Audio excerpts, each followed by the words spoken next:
Good morning, शुभ सकाळ सर्वांना. कसं आहे सर्व मजेत ना? मी तर काय बरी नाही आहे. तर 2 दिवस झाले तब्येत बरी नाही. 2 सलाईन घेतलेत, म्हणजे काल 2 सलाईन घेतले, परवा 2 सलाईन घेतले.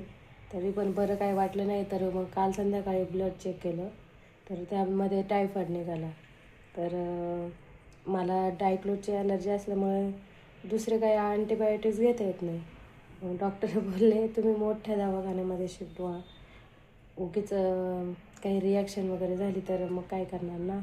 तर मग याआधी पण मी आजारी पडले होते, तर गावालाच ट्रीटमेंट घेतलेली, तेव्हा मी बरी झालेली. मग त्यासाठीच आज गावालाच निघाले मी.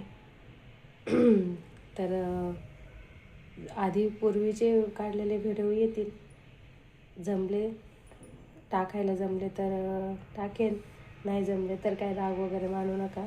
तब्येत बरी नाही, त्याच्यामुळे लाईव्हला पण येता येत नाही मला. आणि व्हिडिओ पण काढायला तर काही शक्यच नाही आता. पूर्ण विकनेस आलेला आहे, त्याच्यामुळं माफ करा. धन्यवाद. काळजी घ्या सर्वांनी. Bye bye. भेटू जेव्हा बरं वाटेल ना, तेव्हा माझा व्हिडिओ येईल, तेव्हा समजायचं की बरी झाली. तर धन्यवाद. तुमचं प्रेम सपोर्ट कायम असंच माझ्या पाठीशी राहू द्या. धन्यवाद. Bye bye. काळजी घ्या सर्वांनी.